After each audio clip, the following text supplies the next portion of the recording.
भारत में चीता पर क्रेडिट लेने की होड़ शुरू हो गई है। 70 साल बाद चीते की वापसी पर सियासी संग्राम छिड़ गया है। पीएम मोदी ने अपने भाषण में विपक्ष पर विलुप्त प्राय चीता के लिए कुछ न करने का आरोप लगाया, तो कांग्रेस ने 2010 की तस्वीर जारी कर कहा, मिशन चीता की शुरुआत कांग्रेस के वक्त ही हुआ था।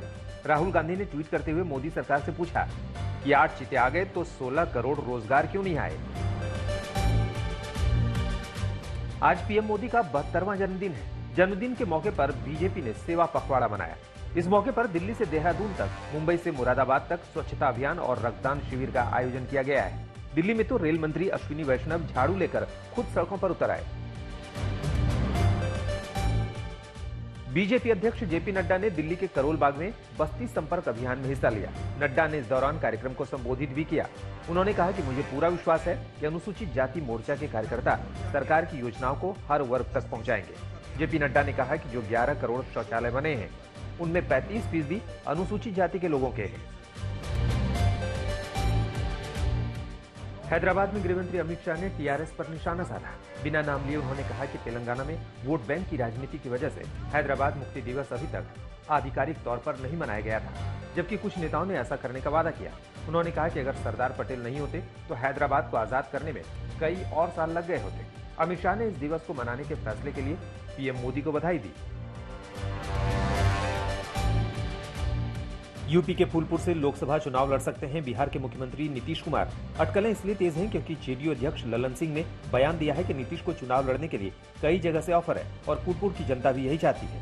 हालांकि ललन सिंह ने यह भी कहा कि आखिरी फैसला नीतीश ही करेंगे, लेकिन अगर अखिलेश यादव और नीतीश कुमार मिल जाएं, तो माहौल पूरी तरह से बदल जाएगा। दिल्ली में आम आदमी पार्टी के विधायक अमानतुल्लाह खान की मुश्किलें और बढ़ गई है। राउज एवेन्यू कोर्ट ने अमानतुल्लाह को 4 दिन की एसीबी रिमांड में भेज दिया है। एसीबी का आरोप है कि अमानतुल्लाह ने अपने करीबी को अवैध हथियार और लाखों कैश रखने के लिए दिया है। इस बीच एसीबी की टीम से अमानतुल्लाह के परिजनों और समर्थकों की बदसलूकी का वीडियो भी सामने आया है, जो शुक्रवार का है। यूपी में फिर से दिल दहलाने वाली वारदात सामने आई है। बदायूं में एक दलित नाबालिग लड़की की हत्या कर दी गई है। परिवार का आरोप है कि बच्ची की रेप के बाद हत्या की गई है। इतना ही नहीं, उन्होंने स्थानीय पुलिस चौकी स्टाफ पर भी लापरवाही का आरोप लगाया है। पुलिस ने बिना परिजनों को सूचना दिए शव का पोस्टमार्टम भी करा दिया है। मारी गई बच्ची की उम्र 15 साल थी। सोनाली फोगाट मौत मामले की जांच में सीबीआई की टीम गोवा पहुंच गई है। जांच टीम ग्रैंड लियोनी रिसोर्ट गई, जहां सोनाली फोगाट रुकी थी। एक बार फिर नए सिरे से सीबीआई की टीम उन कमरों से सबूत इकट्ठा कर रही है जहां सोनाली, सुखविंदर और सुधीर रुके हुए थे। सुधीर सांगवान के कमरे में सीबीआई की एफएसएल की टीम ने जांच की और रिसोर्ट के स्टाफ का बयान दर्ज किया। वाराणसी जिला जज की अदालत में चल रहे श्रृंगार गौरी ज्ञानवापी केस में नया मोड़ आ गया है। मुस्लिम पक्ष ने अगली सुनवाई की दी गई 22 दिसंबर की तारीख पर ही सवाल खड़ा कर दिया है। मुस्लिम पक्ष ने कोर्ट से मांग की है कि सुनवाई की अगली तारीख कम से कम 8 हफ्तों के बाद रखी जाए। इस अपील पर कोर्ट अगली सुनवाई में फैसला करेगी कि सुनवाई कितने दिनों बाद शुरू होगी। उत्तराखंड के ऊंचे पहाड़ों पर सितंबर में ही बर्फबारी शुरू हो गई है। चमोली में बद्रीनाथ के आसपास की पहाड़ियों की चोटी सफेद हो गई है। बर्फबारी से इलाके में ठंड भी बढ़ गई है। बागेश्वर जिले में भी बारिश ने अपना कहर दिखाया है, जिससे जिले में 4 सड़कें बंद हो गई हैं। आज का दिन 2 वजहों से बहुत महत्वपूर्ण है।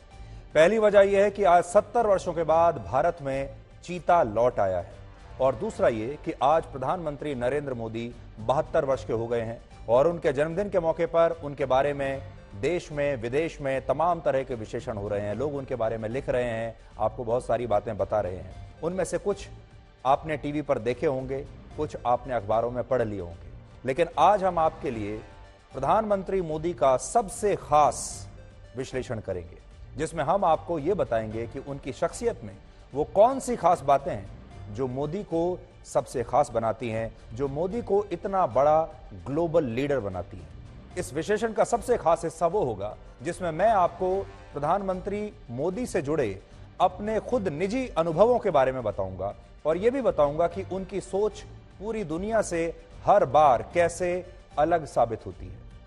मैं निजी रूप से प्रधानमंत्री मोदी को पिछले 25 वर्षों से जानता हूं और मैंने उनके राजनीतिक संघर्षों को बहुत करीब से देखा है, एक पत्रकार होने के नाते भी। मैंने उन्हें तब भी देखा जब वो एक कार्यकर्ता के रूप में स्कूटर पर सफर करते थे, और तब भी देखा जब वो प्रधानमंत्री के तौर पर व्हाइट हाउस और क्रेमलिन में विशेष मेहमान बनकर गए। इसलिए आज मैं उनके साथ बिताए गए अपने कुछ क्षणों के आधार पर, अपने अनुभवों के आधार पर आपके लिए एक बहुत ही स्पेशल विश्लेषण करूंगा, जो आपके लिए भी एक नए तरह का अनुभव होगा। और इसकी शुरुआत एक बहुत ही खास तस्वीर से करना चाहता हूं, जो वर्ष 2020 की है। इस तस्वीर को आपने सोशल मीडिया पर वैसे कई बार देख लिया होगा, और यह बात तब की है, फरवरी 2020 की, जब अमेरिका के पूर्व राष्ट्रपति डोनाल्ड ट्रंप भारत के दौरे पर आए थे, और मैं उनके और प्रधानमंत्री मोदी के साथ मैंने ये बहुत ही खास सेल्फी ली थी। ये उस समय की बात है, लेकिन इस सेल्फी के पीछे एक बहुत ही दिलचस्प कहानी है। और अब जो मैं आपको बताने वाला हूं, ये लिखा हुआ नहीं है, ये स्क्रिप्टेड नहीं है, ये एक किस्सा है। तो पहले सुनिए किस्सा नंबर 1, इस सेल्फी के पीछे क्या किस्सा है। आप सब जानते हैं कि जब डोनाल्ड ट्रंप अमेरिका के राष्ट्रपति थे, तब उन्होंने भारत का दौरा किया, और उनके सम्मान में राष्ट्रपति भवन में एक डिनर रखा गया, जिसमें बहुत ही चुनिंदा लोगों को तब बुलाया गया था, और उनमें मैं भी था। जब मेरा परिचय राष्ट्रपति ट्रंप से करवाया गया, तो मैंने उनसे कुछ देर बात की, और फिर उनसे रिक्वेस्ट किया कि क्या मैं आपके साथ एक सेल्फी ले सकता हूं, और उन्होंने बहुत खुशी खुशी कहा कि बिल्कुल, और मैंने उनके साथ एक सेल्फी ली। थोड़ी देर के बाद प्रधानमंत्री मोदी से मुलाकात हुई, और वो देख रहे थे कि मैं राष्ट्रपति ट्रंप के साथ ये सेल्फी ले रहा हूं। उन्होंने ऐसे ही मजाक में कहा कि आपने सेल्फी ली, अच्छा किया, और उन्होंने दूर से इसको देख लिया था। मैंने उनसे एक बहुत ही विशेष आग्रह किया उस दिन, और मैंने कहा कि उनके साथ मैंने सेल्फी तो ले ली, लेकिन ये दुनिया की सबसे शक्तिशाली सेल्फी तब बनेगी जब आप भी इस फ्रेम में आ जाएंगे। यानी आप और राष्ट्रपति ट्रंप अगर दोनों एक साथ एक फ्रेम में आ गए, तो ये दुनिया की सबसे शक्तिशाली सेल्फी हो जाएगी। उस समय तक राष्ट्रपति ट्रंप थोड़ा आगे जा चुके थे, और प्रधानमंत्री मोदी ने कहा कि अब वो आगे चले गए हैं, और उन्हें वापस से बुलाना शायद सही नहीं होगा, अभी डिनर करना है, और डिनर करने के बाद मैं उनसे रिक्वेस्ट करूंगा कि वो आपके और मेरे साथ एक सेल्फी ले लें। खैर, ये बात आई गई हो गई।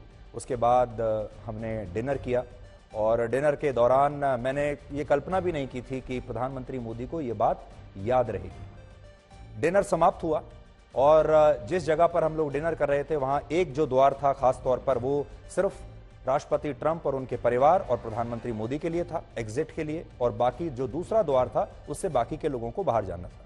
और जब मैं बाहर की तरफ जाने लगा, तब अचानक से प्रधानमंत्री मोदी ने मुझे बुलाया और कहा कि आपने कहा था कि आपको सेल्फी लेनी है, और उन्होंने राष्ट्रपति ट्रंप से एक बार फिर से उनके साथ मेरा परिचय करवाया, और कहा कि ये आपके साथ और मेरे साथ एक सेल्फी लेना चाहते हैं।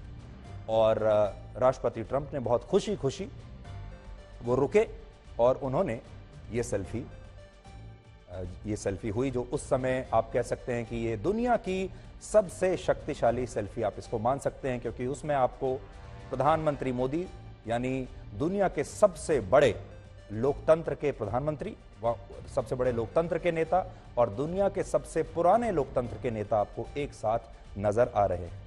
यहां से आप दो चीज सीख सकते हैं। सेल्फी तो कोई बात नहीं, सेल्फियां तो होती रहती हैं, लेकिन जो बड़ी बात है प्रधानमंत्री मोदी के बारे में, पहली बात उनकी सादगी, और दूसरी बात उनकी दोस्ती। उस दिन मैंने बहुत करीब से देखा कि उनकी और राष्ट्रपति ट्रंप की कैसी केमिस्ट्री है, कैसी दोस्ती है। क्योंकि अक्सर जब दो राष्ट्राध्यक्ष मिलते हैं, तो वो प्रोटोकॉल में बंधे होते हैं, वो सिर्फ आधिकारिक तौर पर ऐसी बातें करते हैं जो औपचारिक होती हैं। वहां पर उन औपचारिकताओं से बाहर कुछ भी बात करने की गुंजाइश नहीं होती। लेकिन उस दिन मैंने देखा, पहली बड़ी बात कि प्रधानमंत्री मोदी को याद रहा मेरे जैसे एक व्यक्ति के बारे में भी कि मैंने उनसे एक रिक्वेस्ट की थी, जबकि मैं ये सोच रहा था कि वो भूल जाएंगे, उनके पास इतने सारे और काम है, लेकिन वो भूले नहीं। दूसरी बड़ी बात मैंने ये देखा कि जिस तरह से उन्होंने राष्ट्रपति ट्रंप को वापस बुलाया, और जिस तरह से उन्होंने मेरा उनके साथ परिचय करवाया, और मैंने दोनों की दोस्ती को देखा, मैंने दोनों की केमिस्ट्री को जब करीब से देखा, तो मैं ये देख पाया कि मोदी और ट्रंप वाकई में बहुत गहरे दोस्त हैं, और उनकी आपस में बहुत अच्छी केमिस्ट्री है, और ट्रंप मोदी की कही हुई कोई बात कभी भी टालते नहीं। ये मैंने उस दिन देखा। ये बात है वर्ष 2016 की, जब प्रधानमंत्री मोदी की मां का स्वास्थ्य काफी बिगड़ गया था और उन्हें अस्पताल में भर्ती कराना पड़ा था। और मुझे इस बात की जानकारी मिली कि उनकी मां की तबीयत ठीक नहीं है, वो अस्पताल में भर्ती है। शिष्टाचार के नाते मैंने उनके घर पर फ़ोन किया और उनके घर में जिसने भी जो उनका स्टाफ है उन्होंने फ़ोन उठाया। और जाहिर है जब आप प्रधानमंत्री के घर पर या दफ्तर पर कभी कहीं फ़ोन करते हैं तो वो पूछते हैं कि फ़ोन का प्रयोजन क्या है, क्या काम है। तो मैंने उनसे कहा काम कुछ नहीं है, आपकी मदर के बारे में, मुझे प्रधानमंत्री की मदर के स्वास्थ्य के बारे में पता चला तो मैंने उन्हें कॉल किया। उन्होंने कहा ठीक है, हम मैसेज दे देंगे। उसके बाद अगले दिन दोपहर को प्रधानमंत्री मोदी का फ़ोन आया और मैं बड़ा हैरान हुआ जब मैंने देखा। और उनके स्टाफ में किसी ने कहा कि प्रधानमंत्री आपसे बात करेंगे। और प्रधानमंत्री ने कहा कि हाँ, मुझे पता चला कि आपने कॉल किया था। और उन्होंने कहा कि उनकी जो आखिरी जो ब्रीफिंग होती है वो रात में 12 बजे होती है और 12 बजे किसी ने बताया उनको कि मैंने कॉल किया था और मैं उनकी माताजी के बारे में, उनके स्वास्थ्य के बारे में पूछ रहा था। उसके बाद उन्होंने अगले दिन सुबह अपने घर फ़ोन किया गांधीनगर में, अपने भाई से बात की और प्रधानमंत्री मोदी ने फिर मुझे बताया कि आपके ज़रिए मुझे पता चला कि माताजी की तबीयत ठीक नहीं है और मैंने सुबह सुबह फ़ोन किया और अपनी माताजी से बात की।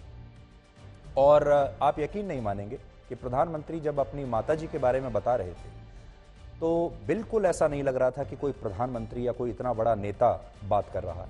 वो ऐसे बात कर रहे थे जैसे कोई मिडिल क्लास फैमिली का एक आम जो बेटा होता है वो अपनी माँ के बारे में बात कर रहा है। और अपनी माँ के बारे में बात करते करते करते वो काफ़ी भावुक हो गए और बहुत देर तक अपनी माँ के बारे में मुझे बताते रहे। और क्या बताया उन्होंने, देखिए। उन्होंने कहा कि मैंने मेरी माताजी को फ़ोन किया और मैंने उनसे उनका हालचाल पूछा तो मेरी माताजी ने कहा कि नहीं, मैं बिल्कुल ठीक हूँ।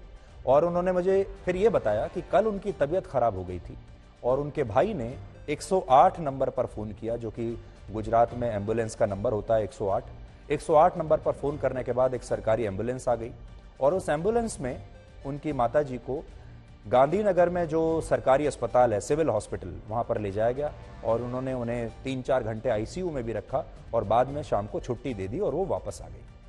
और फिर प्रधानमंत्री ने अगले दिन सुबह उनसे बात की और वो कहने लगे कि नहीं, आप चिंता मत कीजिए, आपकी जिम्मेदारियां बहुत बड़ी हैं और आप दिल्ली में अपने काम पर ध्यान लगाइए, मुझे अभी कुछ नहीं होने वाला, मैं अभी और 100 साल तक जीऊंगी। ये सब मुझे प्रधानमंत्री ने बताया कि, और वो लगातार बताते रहे अपनी माताजी के बारे में कि वो कैसे बात करती हैं। उन्होंने मुझे कई नई चीज़ें बताई। उन्होंने कहा कि जैसे उनकी माताजी के अब नए बाल आ रहे हैं, काले बाल आ रहे हैं, उनके नए दांत आ रहे हैं और ये सब वो बहुत एक बच्चे की तरह एक्साइटमेंट में बता रहे थे। इसके बाद मैंने उनसे पूछा कि सर, आप इतने बड़े आदमी हैं, आपकी मदर या आपके परिवार में कोई भी अगर बीमार हो तो आप तो एयर एम्बुलेंस से कहीं पर भी किसी भी बड़े अस्पताल में उनका इलाज करा सकते हैं, लेकिन ये जानकर बड़ी हैरानी हुई कि आपकी माँ की जब तबीयत खराब हुई तो उन्हें 108 नंबर के एम्बुलेंस में वैसे ही ले जाया गया जैसे किसी भी भारत के नागरिक को या आम आदमी को ले जाया जाता है और उन्हें ऐसे ही किसी सरकारी सिविल अस्पताल में ही उनका इलाज हुआ जैसे किसी भी आम नागरिक का होता है। तो ये जो सादगी है देखकर मैं बड़ा प्रभावित हुआ उस समय। और तब प्रधानमंत्री ने बताया कि उनके घर में अभी सब कुछ जो तौर तरीके हैं वो सब वैसे ही हैं जो जैसे किसी भी भारत के मध्यम वर्गीय परिवार में होते हैं। और आज भी उनकी मदर जब बीमार होती हैं या उनके घर में किसी परिवार को और कोई काम होता है तो वो ऐसे ही जाते हैं जैसे किसी आम नागरिक के घर में ये काम होते हैं। ऐसे ही ऑटो रिक्शा में उनके परिवार के कई सदस्य सफ़र करते हैं। और ये सारी बातें मैं सुन रहा था और ये लंबी बात हुई। सबसे बड़ी बात यह है कि वो अपनी मदर के बारे में, अपनी माताजी के बारे में बात करते हुए इतने प्रसन्न और भावुक दिख रहे थे, बहुत एक्साइटेड दिख रहे थे। फिर मैंने उनसे पूछा कि क्या आप कभी अपनी माताजी को दिल्ली लाने के बारे में सोचते हैं? तो उन्होंने कहा कि मैंने सोचा है लेकिन वो आएंगी नहीं क्योंकि उनका दिल्ली में दिल नहीं लगेगा। फिर मैंने उनसे कहा कि क्या आप कभी उन्हें लाए हैं अपने घर पर, क्या उन्होंने कभी देखा है कि उनका बेटा कहाँ रहता है? तो प्रधानमंत्री ने कहा कि नहीं, मैं अभी तक नहीं लाया हूँ, जबकि 2016 की बात है। तो मैंने उन्हें कहा कि आपको एक बार अपनी माताजी को ज़रूर दिल्ली लाना चाहिए और उन्हें दिखाना चाहिए कि इस देश का प्रधानमंत्री और उनका बेटा कहाँ रहता है, उसका घर कैसा है।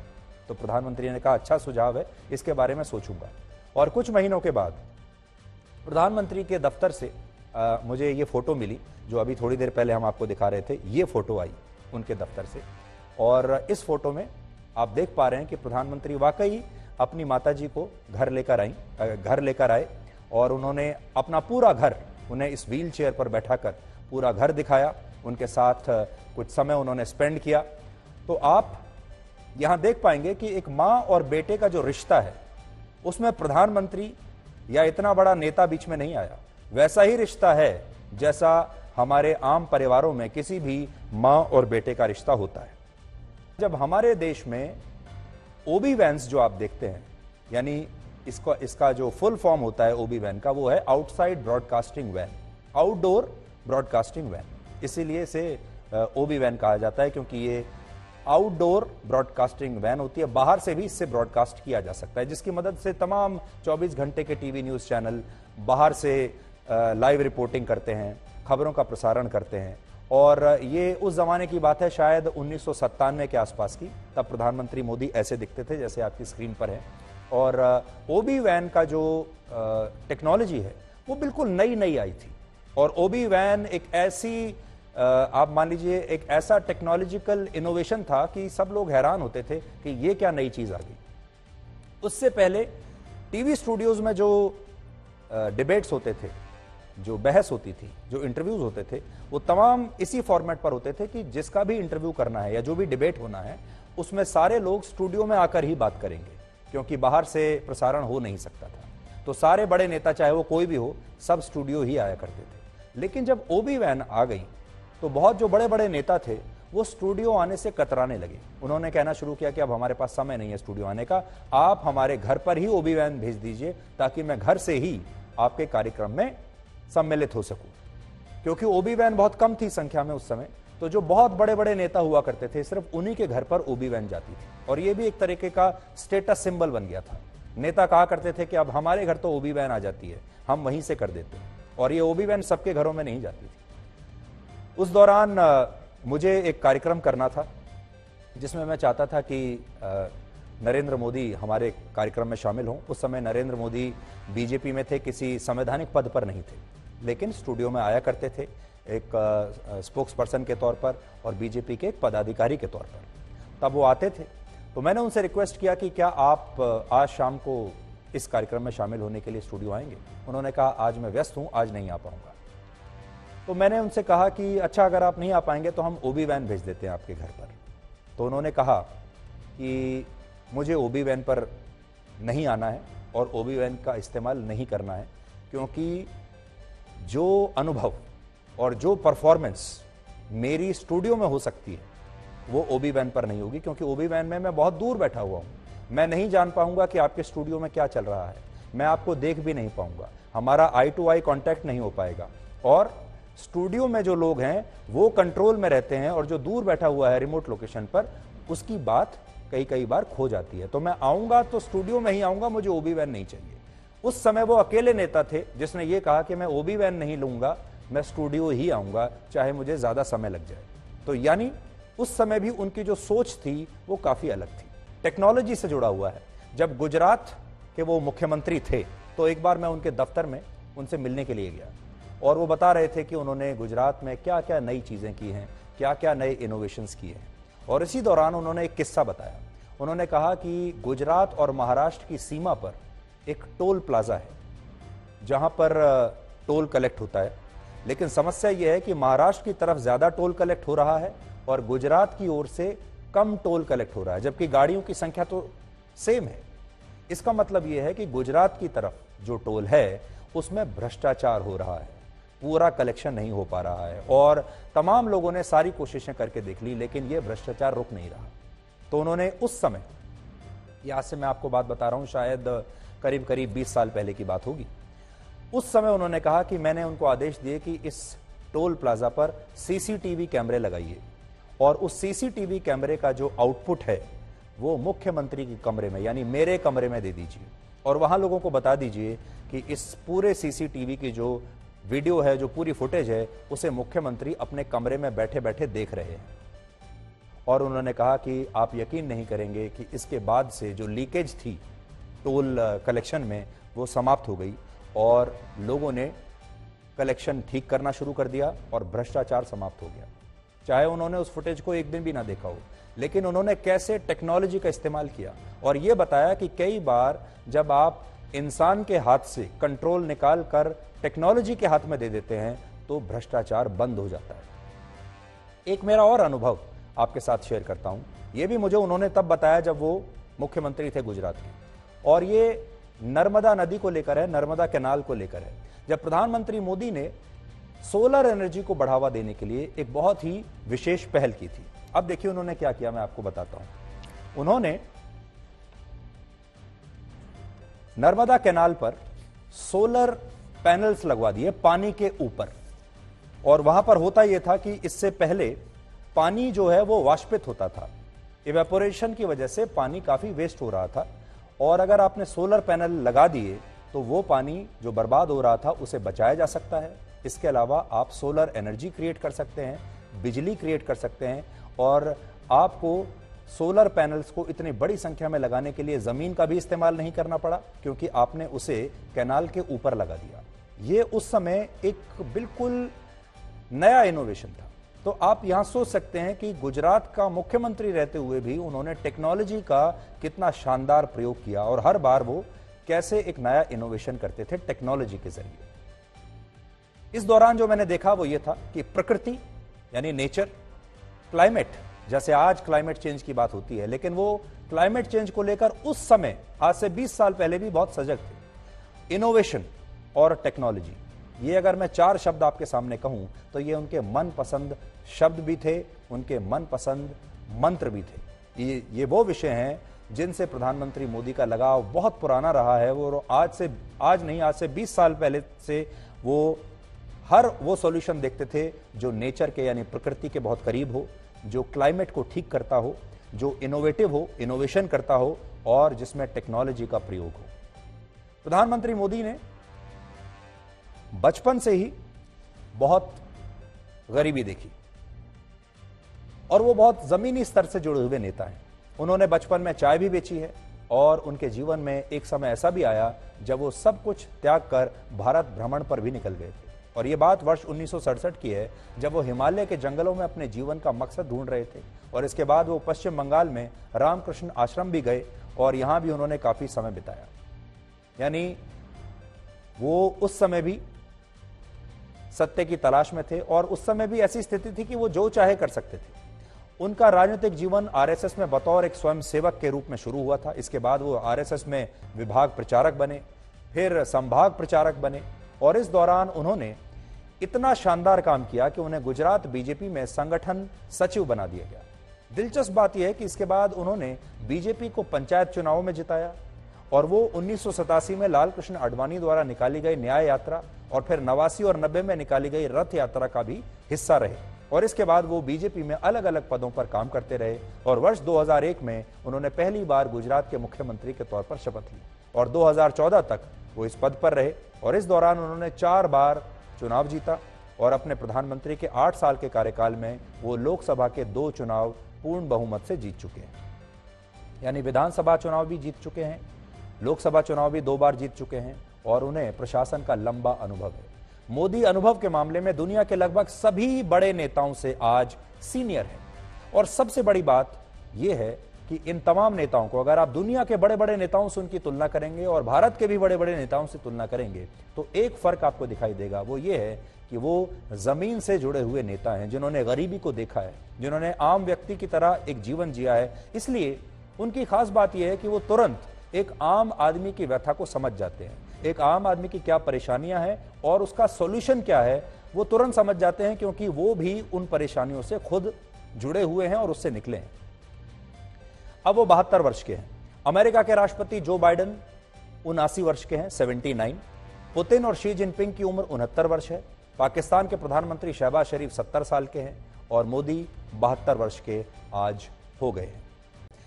मोदी भारत के शायद पहले ऐसे प्रधानमंत्री हैं जिन्होंने अपने धर्म और अपनी संस्कृति को हमेशा गर्व का विषय समझा है, और भारत के लोगों ने पहली बार अपने धर्म पर और अपनी संस्कृति पर गर्व करना सीखा है। इससे पहले ऐसा नहीं होता था, आप याद कीजिए। पहले एक विशेष समुदाय के लोग और उसके नेता ही अपने धर्म और अपनी संस्कृति पर गर्व करते थे। यानी जो अल्पसंख्यक लोग थे, उनकी संस्कृति पर गर्व करना फैशनेबल था। उनके जो धार्मिक चिन्ह थे उनका प्रदर्शन करना फैशनेबल माना जाता था, उसे सेक्युलर माना जाता था। और अगर कोई हिंदू समुदाय के लोग या नेता अपने धार्मिक चिन्ह का प्रदर्शन कर दे या अपने धर्म का प्रदर्शन कर दे तो उन्हें सांप्रदायिक बताया जाने लगता था, और इसकी वजह से वो खुद को धर्मनिरपेक्ष दिखाने के लिए हिंदू संस्कृति पर खुलेआम गर्व करने से डरने लगे। हमारे देश में यही चल रहा था। यानी अगर आप अल्पसंख्यक समाज की पैरवी करते हैं, उनके जैसा बनने की कोशिश करते हैं, तब तो आपको धर्मनिरपेक्ष माना जाएगा, और अगर आपने अपनी हिंदू संस्कृति का प्रचार प्रसार कर दिया तो आपको सांप्रदायिक माना जाएगा। अपनी धार्मिक पहचान को भी निजी जीवन का विषय जो है लोग मानते थे, लेकिन प्रधानमंत्री मोदी ने पहली बार इसको बदला और उन्होंने अपनी संस्कृति पर गर्व करना इस देश को सिखाया। और आज वो अंतर्राष्ट्रीय पटल पर भारतीय परिधानों में ही नजर आते हैं, चाहे वो कहीं चले जाएं, G20 के समिट में चले जाएं, SCO के समिट में जाएं, यूनाइटेड नेशंस में जाएं, या फिर दुनिया के किसी भी बड़े से बड़े व्यक्ति से मिलने के लिए जाएं, लेकिन वो भारत के ही परिधान में नजर आते हैं। और ऐसा नहीं है कि सिर्फ कोई एक खास परिधान में नजर आएंगे, कभी वो दक्षिण भारत के परिधानों में नजर आते हैं, कभी उत्तर पूर्व भारत के परिधानों में नजर आते हैं। बात यह है कि वो भारत की संस्कृति के सबसे बड़े ब्रांड एम्बेसडर हैं। इसके अलावा वो पहले ऐसे नेता हैं जो तमिलनाडु की पारंपरिक वेशभूषा वेष्टी भी धारण कर लेते हैं, उत्तर पूर्वी राज्यों की पारंपरिक टोपी भी पहन लेते हैं।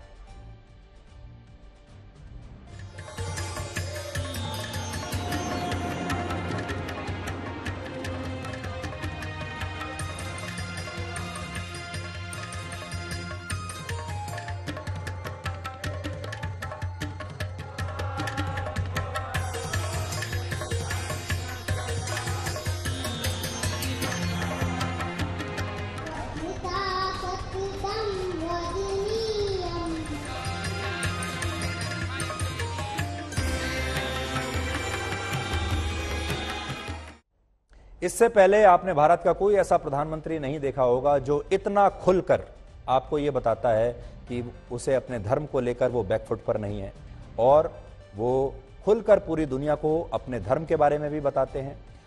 नवरात्रों पर जब वो अपना व्रत रखते हैं उसके बारे में भी बताते हैं, और पहली बार भारत के लोगों ने ये देखा कि वो अपनी संस्कृति पर गर्व कर सकते हैं।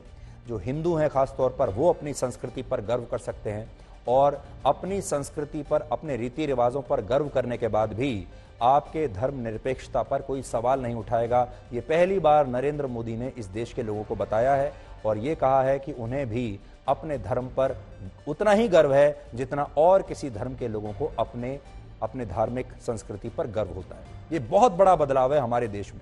आपको उन 5 क्रांतिकारी बदलावों के बारे में बताते हैं जो प्रधानमंत्री मोदी ही कर सकते थे, और कैसे उन्होंने अलग सोच अपनाई, पूरा अलग अप्रोच अपनाई। सबसे पहली बात है भारत में पूरी जनसंख्या का और हर तरह के डेटा को डिजिटाइज करना। प्रधानमंत्री मोदी हर समस्या को जड़ से पकड़ते हैं। पहले वो समस्या को समझते हैं और फिर उसकी जड़ तक जाते हैं, ये उनकी खास बात है। और वो अच्छी तरह से ये जानते थे कि अगर सरकार के पास देश के नागरिकों का सही डेटा ही नहीं होगा तो वो लोगों तक अपनी योजनाओं का लाभ कैसे पहुंचाएंगे। एक ऐसी समस्या थी ये जिससे पिछली सरकारों ने बहुत संघर्ष किया, और देश के हर वर्ग और नागरिक से जुड़ी सही जानकारी नहीं होने से बड़ी बड़ी योजनाएं हमारे देश में कामयाब नहीं हो पाई। और ऐसा कई बार हुआ जब सरकार गरीबों को पैसा भेजना चाहती थी, आर्थिक मदद देना चाहती थी, या किसानों को मुआवजे के तौर पर मदद भेजती थी और उन तक पूरी मदद पहुंचती नहीं थी। आपको याद होगा पूर्व प्रधानमंत्री राजीव गांधी ने एक बार कहा था कि दिल्ली से वो 1 रुपया भेजते हैं और गांव में पहुंचते पहुंचते वो 10 पैसे रह जाता है और 90 पैसे उसके कहीं और ही निकल जाते हैं। ये लीकेज होती है सरकार के मदद में, और ये लीकेज होती थी भ्रष्टाचार की वजह से, और इस वजह से होती थी क्योंकि हमारे पास डेटा नहीं था लोगों का। उस समय सरकार द्वारा भेजी जाने वाली आर्थिक मदद लोगों के सीधे बैंक खातों में या लोगों के सीधे घरों में नहीं जाती थी, बल्कि इसे या तो पंचायत स्तर पर फंड बांटकर भेज दिया जाता था, या सरपंच या ब्लॉक प्रधान को पैसा भेज दिया जाता था और वो अपने हिसाब से लोगों में बांट देते थे।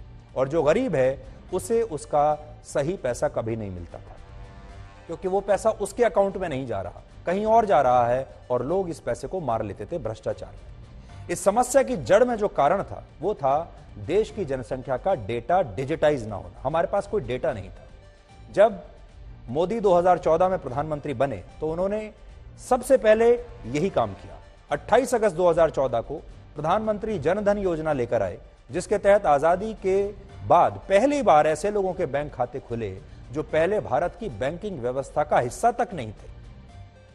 आज पिछले 8 वर्षों में इस योजना की मदद से 46 करोड़ लोगों के नए बैंक खाते खोले जा चुके हैं और इनमें 1,72,000 करोड़ रुपए जमा है। बड़ी बात यह है कि मोदी ने पहले लोगों के बैंक खाते खुलवाए और फिर इन सभी खातों को लोगों के मोबाइल नंबर से लिंक कर दिया, जिससे पूरी जनसंख्या का डेटा डिजिटाइज हो गया और इसके बाद सरकारी योजनाओं का लाभ लोगों तक सीधे पहुंचने लगा। अब सोचिए, जैसे आज सरकार देश के लगभग 12 करोड़ किसानों के बैंक खातों में सीधे पैसा पहुंचा रही है। वो तभी संभव हो पाया जब सबके पास बैंक खाते हैं। पहले की सरकारें ये सोचती थीं कि अगर आपके पास पैसा ही नहीं है बैंक में जमा करने के लिए तो आपको बैंक खातों की क्या आवश्यकता। लेकिन वो मोदी ही थे जो आगे की सोच रहे थे और वो जानते थे कि इसका क्या फायदा होगा। प्रधानमंत्री आवास योजना के तहत देश भर में 2.5 करोड़ पक्के मकान बनाए गए हैं देश के गरीब लोगों के लिए। ये डेटा भी ऐसे ही आया।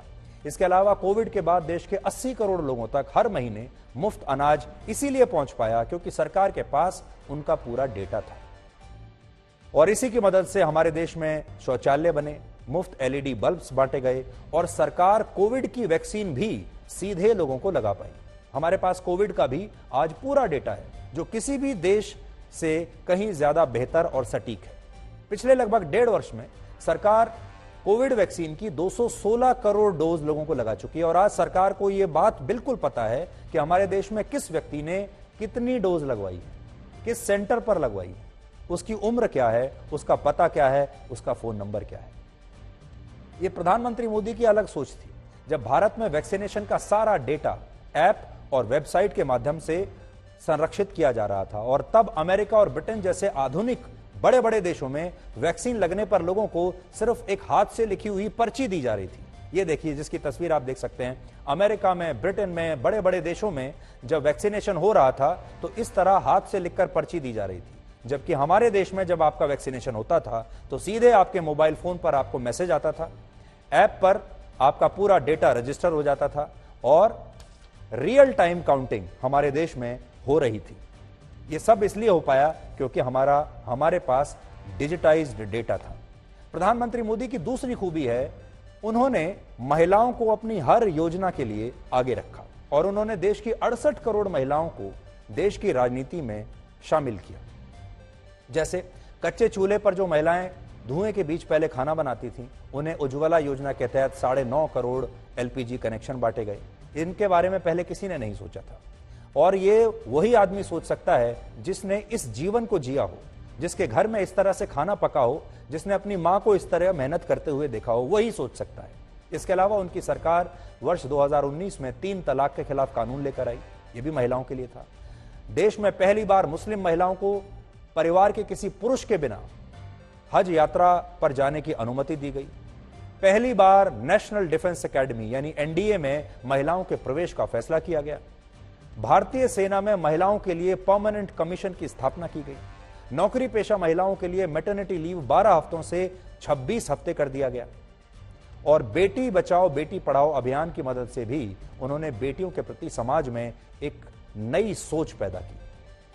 इसके अलावा महिलाओं की सुरक्षा और स्वास्थ्य के लिए पिछले लगभग 8 वर्षों में 11 करोड़ से ज्यादा शौचालयों का निर्माण उन्होंने किया। ये सब नई चीजें थी जो सिर्फ उन्होंने सोची। आज प्रधानमंत्री मोदी के मंत्रिमंडल में कुल मिलाकर 11 महिला मंत्री हैं, जो कि एक बहुत बड़ी बात है।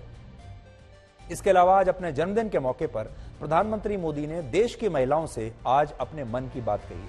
आज वो मध्य प्रदेश में थे अपने जन्मदिन के दिन और वो एक बहुत बड़े महिला सम्मेलन में शामिल हुए। इस दौरान उन्होंने कहा कि वो अपने जन्मदिन पर वैसे तो अपनी मां से मिलने के लिए जाने की हर बार कोशिश करते हैं। आज मां से नहीं मिल सके, लेकिन आज उनकी मां उन्हें देश की इन लाखों महिलाओं के बीच देखकर बहुत खुश हो रही होंगी।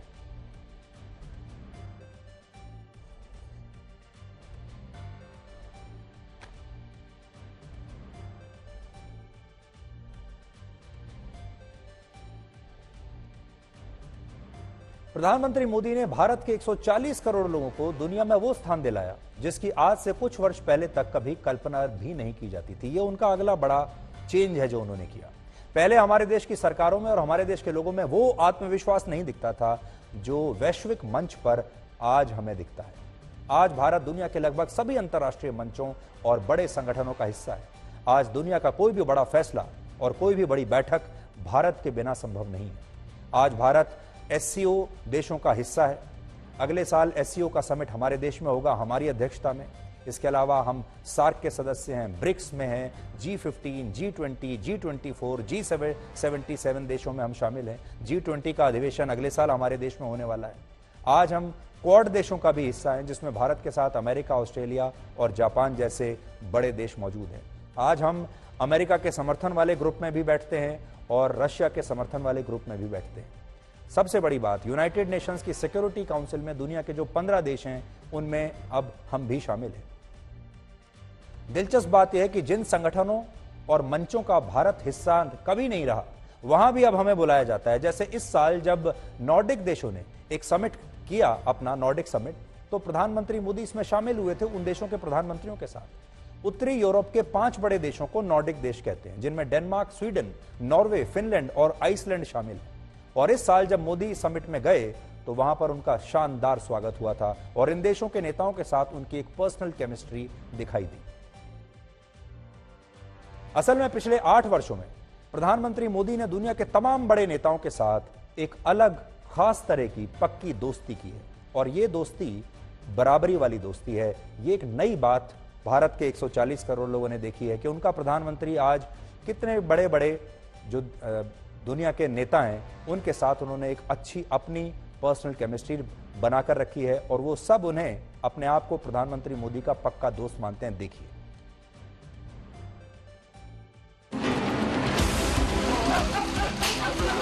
India's friend, the President of the United States of America.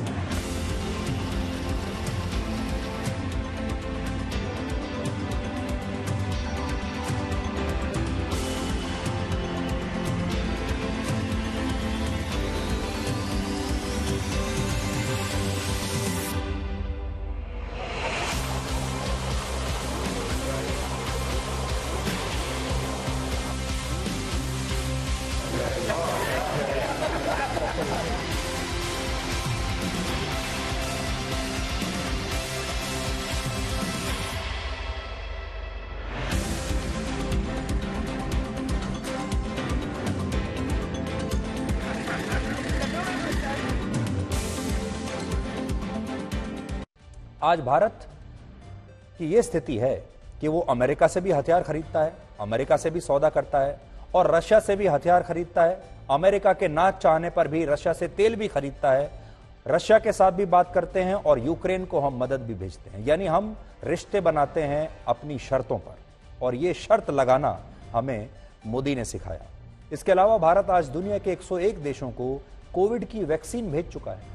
हमने अनाज संकट को दूर करने के लिए कितने देशों की मदद की है। श्रीलंका को भी इस साल जब उसका बुरा समय चल रहा था हमने 24,000 करोड़ रुपए की मदद भेजी, जिससे पता चलता है कि प्रधानमंत्री मोदी के नेतृत्व में भारत आज दुनिया की एक बड़ी शक्ति के रूप में उभर भी रहा है और हम बाकी देशों की मदद कर रहे हैं। एक सबसे बड़ा चैलेंज जिसके बारे में शायद आप सोचते नहीं होंगे वो ये है कि 2020 में जब कोविड की महामारी आई वो पूरी दुनिया के हर नेता के लिए सबसे बड़ा चैलेंज थी।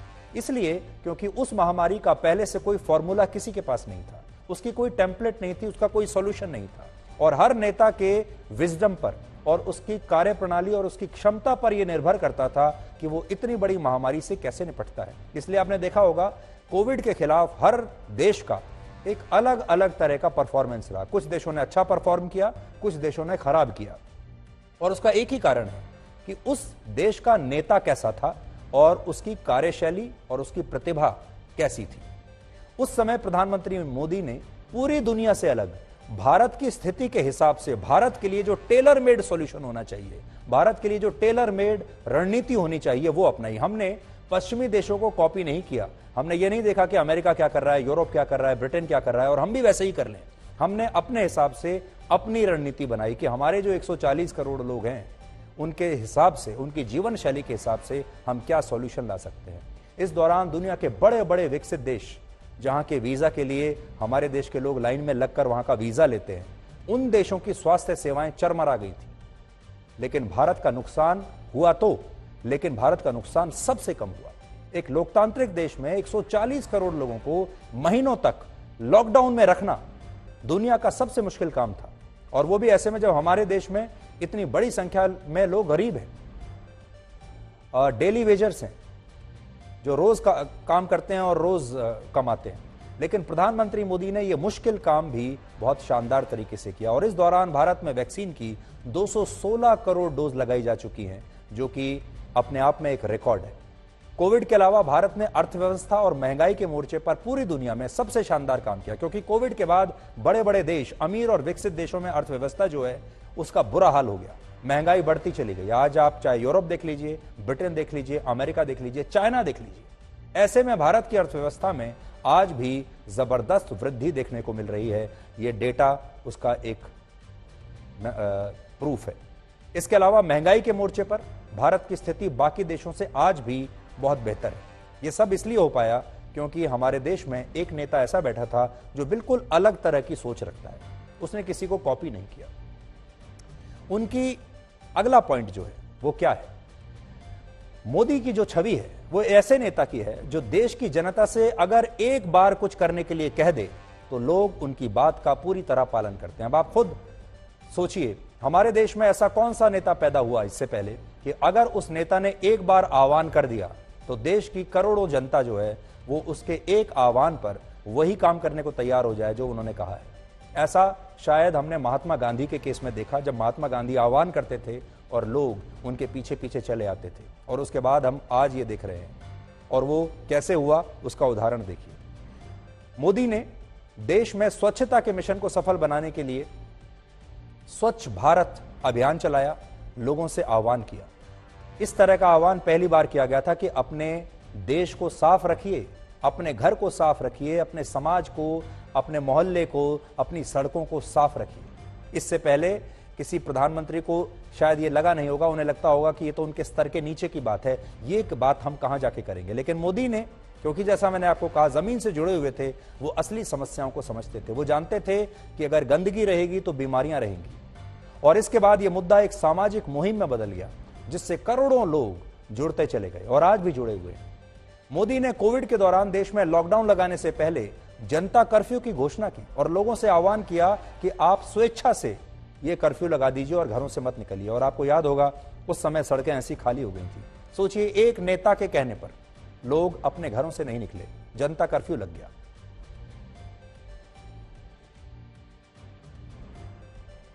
इसके अलावा कोविड के खिलाफ एकजुटता दिखाने के लिए थाली बजाने की पहल हुई, दिया जलाने की पहल उन्होंने की, और उनकी हर अपील और हर बात का देश के लोगों ने पालन किया कि हमारे नेता ने हमें कहा है, और देखिए लोग बाहर निकल गए, थालियां बजाने लगे।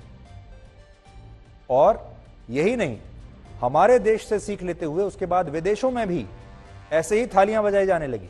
ऐसे ही उन्होंने अपने जो हेल्थ वर्कर्स थे उनका मनोबल बढ़ाने के लिए ये काम विदेशों में भी हुआ, ये ब्रिटेन में भी हुआ, स्पेन में भी हुआ।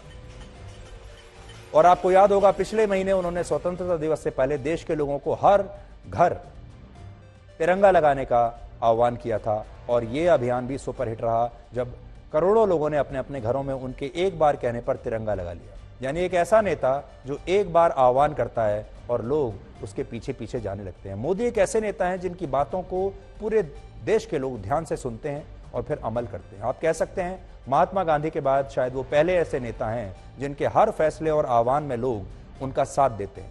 आज मोदी ने देश की जनता को अपना फॉलोअर नहीं, अपना पार्टनर बना लिया है, और उनके हर फैसले में उनके साथ जनता रहती है। आज भी आपको करोड़ों की संख्या में ऐसे लोग मिल जाएंगे जो मोदी के बारे में एक भी बुरी बात, नेगेटिव बात सुनना नहीं चाहते।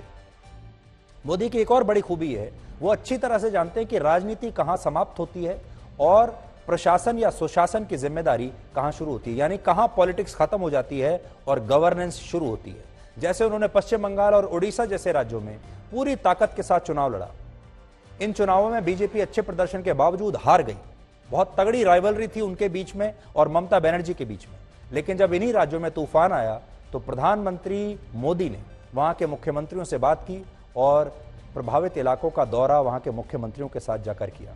इसके अलावा प्रधानमंत्री मोदी की राजनीति द्वेष और विरोध पर आधारित नहीं है, उसके भी कुछ आप अंश देखिए। ममता बनर्जी जब उनके लिए मिठाइयां भेजती हैं तो वो इसकी तारीफ करते हैं और कहते हैं कि जब भी मेरा कुछ अच्छा बंगाली मिठाई खाने का मन होता है तो मैं ममता दीदी को कह देता हूं और वो मुझे मिठाइयां भेजती हैं। जब कांग्रेस के पूर्व नेता गुलाम नबी आजाद राज्यसभा से रिटायर हुए तो उनके प्रति भी नरेंद्र मोदी ने बहुत सम्मान जताया, जबकि एक बार तो उनके लिए इतने भावुक हो गए थे। अरुण शौरी बीजेपी के नेता होने के बावजूद नरेंद्र मोदी की हर बार आलोचना करते हैं। इसके बावजूद जब अरुण शौरी की तबीयत खराब हुई तो मोदी उन्हें मिलने के लिए पुणे में अस्पताल तक गए और उनका हालचाल पूछा, जिससे यह पता चलता है कि मोदी की राजनीति में गुंजाइश भी है और सकारात्मकता का पहलू भी है। और एक और बात, इस डिजिटल युग में प्रधानमंत्री ने देश के लोगों से मन की बात करने के लिए रेडियो के माध्यम को चुना। आज के टीवी के युग में उन्होंने तय किया कि वो टीवी पर नहीं आएंगे बल्कि रेडियो पर आएंगे। ये एक बिल्कुल नया प्रयोग था, इनोवेशन था और इस कार्यक्रम को भारत के आम लोगों से उन्होंने जोड़ा। और आज मोदी इस कार्यक्रम में कभी भी राजनीति की बात नहीं करते, कभी भी अपने राजनीतिक प्रतिद्वंदियों की आलोचना नहीं करते, बल्कि ऐसे लोगों का ही जिक्र करते हैं जो अपने परिश्रम से समाज में बदलाव ला रहे हैं। 1947 में हमारा देश शारीरिक रूप से तो आजाद हो गया था, लेकिन मानसिक गुलामी से हमें अभी तक आजादी नहीं मिली। लेकिन प्रधानमंत्री बनने के बाद मोदी ने देश को गुलामी के प्रतीक चिन्हों और व्यवस्थाओं से आजादी दिलाने की एक नई शुरुआत की और यह कोशिश अब भी जारी है। इसके तहत उन्होंने राजपथ का नाम कर्तव्य पथ किया, गुलाम के प्रतीक चिन्ह इंडिया गेट से हटाए और वहां पर नेताजी सुभाष चंद्र बोस की प्रतिमा लगाई। गणतंत्र दिवस समारोह में अबाइड विद मी धुन हटाकर दूसरी धुन लगाई गई। अमर जवान ज्योति का भी जो है उसको हटाकर नेशनल वॉर मेमोरियल में विलय किया। ये तमाम वो फैसले हैं जो बताते हैं कि आज भारत अंग्रेजों की मानसिक गुलामी से आजाद धीरे धीरे हो रहा है।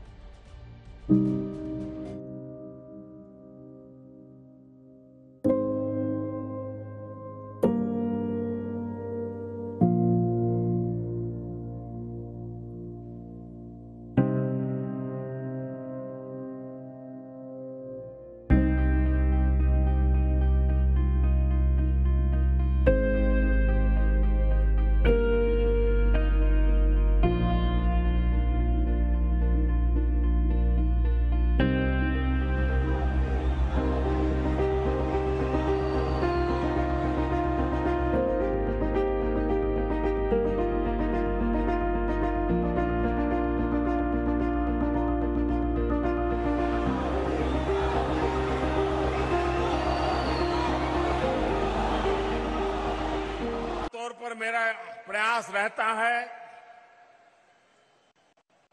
कि मेरी मां के पास जाऊं,